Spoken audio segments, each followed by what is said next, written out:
హల్లెలూయా. పరిశుద్ధ గ్రంథంలో దేవుడు నాకు ఇచ్చినటువంటి ఒక చిన్న తలంపు 30వ కీర్తన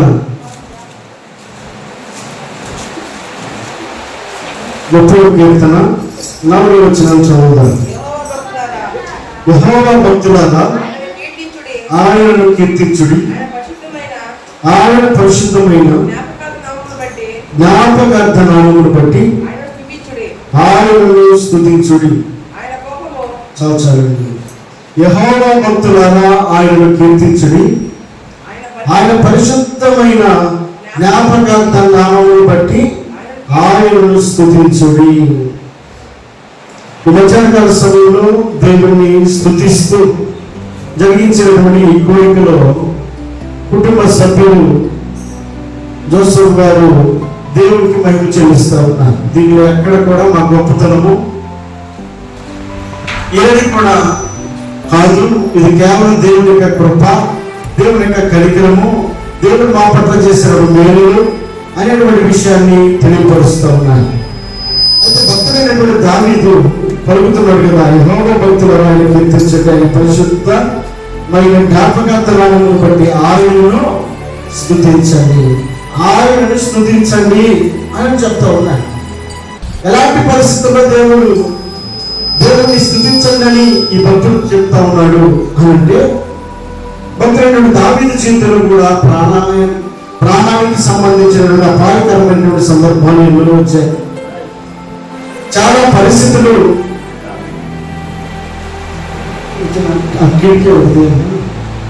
కిటికీ సౌండ్ బయట కలగలేదు, వస్తుంది.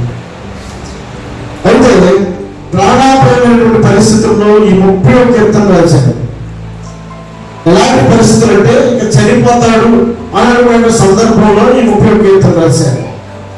ఈ 30వ కీర్తన ఈ 4వ వచనంలో యెహోవాను స్తుతించండి అని అంటున్నాడు. మంచిదే, దేవుని స్తుతించడం మంచిదే. కానీ పరిస్థితులు ఎలా ఉన్నాయి?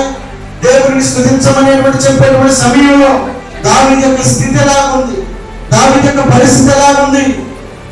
భక్తుడు మాట్లాడుతున్నాడు మొదటి వచనంలో, యెహోవా నా శత్రువులను నా విషయమై సంతోషింపనీయక నీవు నన్ను ఉద్ధరించి ఉన్నావు, అందుకని నేను నిన్ను అది దేవుడిని స్తుతించండి అని అంటున్నాడు, దేవుడిని మహిమపరచండి అని అంటున్నాడు. సర్వజనులారా ఆయనను మహిమపరచండి. ఎందుకు మహిమపరచాలయ్యా? ఎందుకు ఆయన స్థుతించాలి, ఎందుకు ఆయన గణపరచాలి అంటే, ఇదిగో ఆయన నా శత్రువులను నా విషయమై సంతోషింపనీయక. శత్రువులు ఎవరుకుంటారు? మనం నాశనం అయిపోతే బాగుండు, మనం పాడైపోతే బాగుండు, మనం లేకుండా పోతే బాగుండు, మనం కనబడకుండా బాగుండు. ఇది శత్రువులకు ఉండేటువంటి గుణం. భక్తుడు అంటాడు, నా శత్రువులు నా విషయమై సంతోషింపనీయక. అంటే వాళ్ళు అనుకున్నది ఒకటైతే అయ్యింది మరొకటైనప్పుడు, వాళ్ళు ఆశించింది ఒకటైనప్పుడు, అక్కడ పరిస్థితులు మరొకలా కనపడతా ఉన్నప్పుడు శత్రువులకు సంతోషం ఉంటుందా? శత్రువులు అనుకోవచ్చు ఇక లేకుండా చేయాలని, ఇక కనపడకుండా చేయాలని, సంతోషం అనేది లేకుండా చేయాలని, ఆనందం అనేది లేకుండా చేయాలని శత్రువు ప్లాన్ చేసుకోవచ్చు. కానీ ఆ ప్లాన్ ఏమైపోయింది? నిర్వీర్యమైపోయింది దావీదు జీవితంలో. శత్రువు అంటాడు, ఇదిగో నా శత్రువు నా విషయమై సంతోషింపనీయక నీవు నన్ను ఉద్ధరించి ఉన్నావు, నీవు నాకు తోడుగా ఉన్నావు, నీవు నన్ను బలపరిచావు, నీవు నా వెన్నంటి ఉన్నావు. కాబట్టి ఇదిగో శత్రువు నా విషయమై సంతోషపడడానికి కలిగిన కారణాలు నా జీవితంలో లేకుండా చేశారు. ఇప్పుడే చెప్పినటువంటి సాక్ష్యం ఏంటంటే, దేవుడు మా జీవితంలో మేలు చేశాడు. మరలా తిరిగి చూస్తానని అనుకోలేదు. చివరికి నాకున్నటువంటి సాధన బాధకాలన్నీ కూడా పిల్లలతో చెప్పుకుంటే, ఒకవేళ నాన్నకి ఏంటి అలాగే ఆలోచన చేస్తున్నామని చెప్పాలని అనుకుంటారేమో అనుకుని తనలో తాను కుమిలిపోయి తనలో తాను బాధపడ్డాడు. కారణం ఏంటంటే, ఇక నేను లేకుండా పోతానేమో అనేటువంటి భయంతో. అంటే ఇప్పుడు శత్రువుకి ఏమిస్తున్నాడు? అవకాశం ఇస్తా ఉన్నాడు. కానీ దేవుడు చేసిన మేలు ఎలాంటిది? శత్రువు నా విషయమే సంతోషింపనీయక నీవు నన్ను ఉద్ధరించి ఉన్నావు, అందుకై దేవుని కొనియాడడానికి గల కారణం ఏంటంటే శత్రువు సంతోషించేటట్లుగా కార్యం కాదు, దేవుడు తన బిడ్డలందరూ కూడా ఆయన మహిమపరచేటట్లుగా చేయగలిగిన కార్యాలు చేసే దేవుడు మనకు తోడై ఉన్నాడు. దేవుడికి మహిమ కలిగిద్దా? హల్లెలూయా, హల్లెలూయా. ఇప్పుడు ఎవరు సంతోషిస్తున్నారు? దేవుని బిడ్డలు సంతోషిస్తున్నారా? శత్రువు సంతోషిస్తున్నాడా? ఈ మధ్యాహ్నకాల సమయంలో ఈ కూడికలో కుటుంబ సభ్యులు సంతోషిస్తూ ఉన్నారా? శత్రువు సంతోషిస్తూ ఉన్నాడా? కుటుంబ సభ్యులు సంతోషిస్తున్నారు. దాని కారణం ఏంటంటే దేవుడు వారిని ఉద్ధరించాడు, దేవుడు వారిని ధైర్యపరిచాడు, దేవుడు వారి జీవితంలో మేలు అనుభవించాడు. ఎలాంటి మేలు అనుభవించాడు అంటే ఇక్కడ వాక్య సెలవిస్తా ఉండగా ఇదిగో 2వ వచనం 3వ వచనం చదువుతాం. యెహోవా నా దేవా, ఇదిగో నేను నీకు మొరపెట్టగా అది ఏం చేశాడంట? ఆయన శత్రువులను సంతోషపడకుండా మనలను ఉద్ధరించడానికి కార్యం ఏంటంటే నీవు నన్ను స్వస్థపరిచింది. ఇది శత్రువు యొక్క ప్లాన్ తిరగబట్టిన పని ఏంటంటే నీవు నన్ను స్వస్థపరిచింది. దేవుడు స్వస్థపరిచేవాడు. మనం ప్రార్థించినప్పుడు, మనం మొదలుపెట్టినప్పుడు, నాకు మొదలుపెట్టిన ఆ మొలను ఆయన ఆలకించేవాడు. నాకు మొదలుపెట్టినప్పుడు నేను నీకు ఉత్తరమిస్తానని సెలవిచ్చిన దేవుడు. భక్తుడు దావీదు అంటాడు, ఇదిగో దేవా నేను నీకు మొదలుపెట్టగా నీవు నన్ను స్వస్థపరిచింది. రెండోది ఏంటి? యెహోవా పాతాళములో నుండి నా ప్రాణములు లేవదీసితివి, నేను గోతిలోనికి దిగకుండా అది ఎంత గొప్ప దేవుడు. దావీదు జీవితంలో కూడా గోతిలోకి దిగిపోయే పరిస్థితులు వచ్చాయి. ఇక తన ప్రాణం పోతుందన్న పరిస్థితులు వచ్చాయి. ఇక నేను కనబడకుండా పోతానన్న పరిస్థితులు వచ్చాయి. ఇక నా వల్ల ఏమీ కాదన్నటువంటి పరిస్థితులు వచ్చాయి. భక్తుడు దేవుని స్తుతిస్తా ఉన్నాడు, దేవుని మహిమపరుస్తా ఉన్నాడు, దేవుని గణపరుస్తా ఉన్నాడు. ఆ గణపరచడానికి కారణం ఏంటి అంటే నీవు నన్ను ఉద్ధరించావు. ఎలాంటి ఉద్ధరణ అంటే నీవు నన్ను స్వస్థపరిచావు. రెండోది పాతాళములో నుండి నా ప్రాణం నీవు లేవదీశావు, గోతిలోకి దిగకుండా నీవు నన్ను బ్రతికించావు. ఈ 3 మేలులు భక్తుడైన దావీదు స్తుతించేటట్టుగా చేశాడు. ఉదయకాల సమయంలో ఈ కుటుంబ సంతోషానికి గల కారణం ఏంటంటే దేవుడు వారిని ఉద్ధరించాడు. ఎలా ఉద్ధరించాడు? ఆయన ఎలా ఉద్ధరించాడు అంటే ఆయన యెహోవా భక్తులారా ఆయనను కీర్తించుడు. ఇక్కడ అంటాడు, నీవు నన్ను స్వస్థపరిచితివి, పాతాళంలో నుండి నా ప్రాణమును లేవదీసితివి, గోతిలోనికి దిగకుండా వీళ్ళు ఉత్తరించినటువంటి పరిస్థితులు ఎలాంటివంటే ఒకటి స్వస్థపరిచాడు, ప్రాణాన్ని లేవదీశాడు, గోతిలోకి దిగకుండా బ్రతికించినటువంటి కార్యాలు దేవుడు వారి జీవితంలో ఉద్ధరించిన వాడు ఉన్నాడు. కాబట్టి భక్తులు అంటాడు, దేవా అందుకై నేను నీకును కొనియాడుచున్నాను, అందుకు నేను నిన్ను కొనియాడుతూ ఉన్నాను. నా జీవితంలో వచ్చిన పరిస్థితులు అసమాజ పరిస్థితులు కాదు, అలాంటి పరిస్థితుల్లో నుండి నీవు నన్ను లేవదీశావు. దేవుడి స్వభావం ఎలాంటిది అంటే పరిస్థితుల్లో అలాగే మనం ఉంచాలని ఇష్టపడేవాడు కాదు.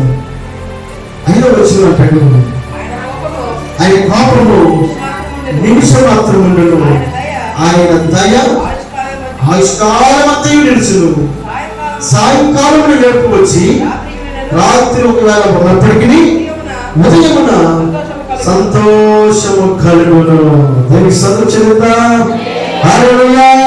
మనం అనుకోవచ్చు, ఇదే నాకు చూడలేదు, ఇదే నాకు నేను చూడలేనటువంటి నా కుటుంబ సభ్యుడికి చెప్పలేదు, నా వారికి చెప్పుకోలేదు, నా బిడ్డలకి చెప్పుకోలేదు, నా భార్యకి చెప్పుకోలేదు, ఇక నా జీవితం ముగిసిపోతుందేమో అనేటువంటి భయంతో నాకు ఆపరేషన్ వద్దు, నాకు చాలా టైం కావాలి అనేటువంటి పరిస్థితిలో భయానికి దగ్గరైనటువంటి సందర్భంలో దేవుడు తన వాక్యంతో మాట్లాడుతున్నాడు. ఆయన కోపము నిమిషం మాత్రం ఉండడు. ఆయన దయ అది ఎంత గొప్ప దేవుడు. మనకు కష్టం కలిగితే ఆ కష్టంలో అలాగే ఉంచాలని ఇష్టపడేవాడు కాదు, మరలా తిరిగి లేవనెత్తడానికి ఇష్టపడే దేవుడు. దేవుడు మహిమ చెందుతా. హల్లెలూయా. చాలాసార్లు మనం వెళ్ళి ఒక దెబ్బ పెట్టామనుకో, వెంటనే ఆ తల్లి ప్రేమ చేస్తుంది, మళ్ళీ హక్కుని చేర్చుకునేటట్లుగా చేస్తుంది. ఒకవేళ అక్కడికి ఆ కోపం అలాగే ఉంచుకుంటే ఆమె కసాయి తల్లిగా పిలువబడుతుంది. దేవుడు తన కోపము నిమిషం మాత్రమే ఉంచేవాడు. ఆయన దైన ఆయుష్కాలం అంతా వెళ్ళిపోయేది. ఆయన మన గోతులోకి దిగడానికి ఇష్టపడేవాడు కాదు, ఆయన గోతులో ఉన్న మనము లేవనెత్తడానికి ఇష్టపడే దేవుడు. అందుకే దేవుడు భక్తుడు అంటాడు, దేవా నేను నిన్ను కొనియాడతాను, నేను నిన్ను స్తుతిస్తాను. కాబట్టి ఇలాంటి పరిస్థితుల్లో భక్తుడు తన హృదయంలో నుంచి పలుకుతున్నాడు కదా 11వ వచనంలో, నా ప్రాణము మౌనముగా ఉండక నిన్ను కీర్తించినట్లు నా అంగలార్పును నీవు నాట్యముగా మార్చి ఉన్నావు. నీవు నా గోడ పట్టు విడిపించి సంతోష వస్త్రము నన్ను ధరింపజేసి ఉన్నావు. యెహోవా నా దేవా, నిత్యము నేను నిన్ను స్తుతించెదను.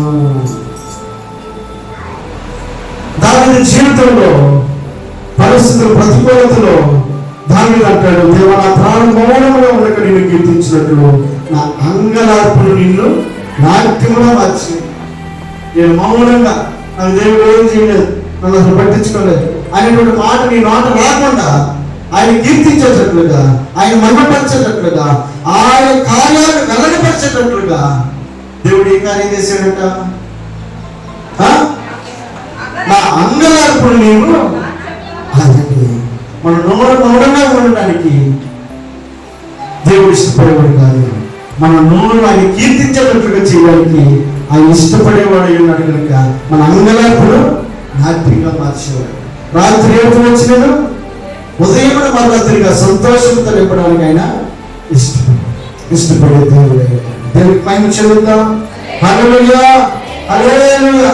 కాబట్టి ఇలాంటి గొప్ప కార్యాలు దావీదు జీవితంలో దావీదు దేవుని మహిమపరిచేటట్టుగా చేయగలిగినటువంటి సందర్భాలను జ్ఞాపకం చేసుకుంటూ ఉండగా, రాత్రికాల సమయంలో, ఈ మధ్యాహ్నకాల సమయంలో మన ప్రియులు జోసెఫ్ గారి జీవితంలో దేవుడు చేసిన మేలు, దేవుడు చేసిన ఉపకారమును, ప్రాణాపాయము నుండి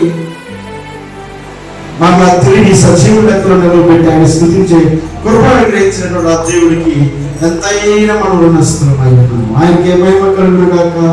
హల్లెలూయా, హల్లెలూయా. ఈ మాటలు దేవుడు దీవించి ఆశీర్వదించును గాక. దైవజనుడికి సమయం వస్తుంది.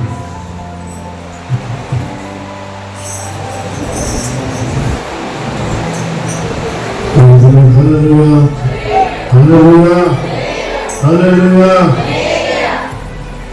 నేను ప్రసంగించారు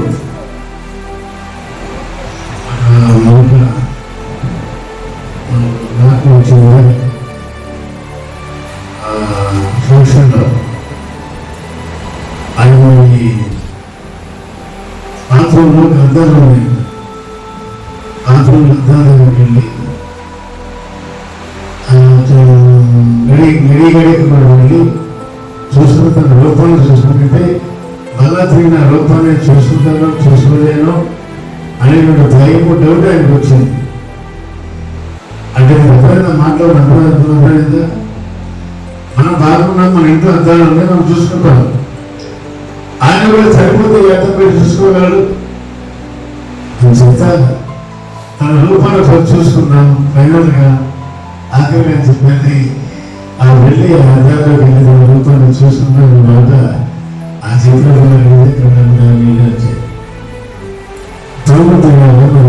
జీవితానికి 6 కోట్లు ఇబ్బందులు ఎదుగుతున్న అనుకుని చాలా లాంటివి వాళ్ళు మాట్లాడాలి.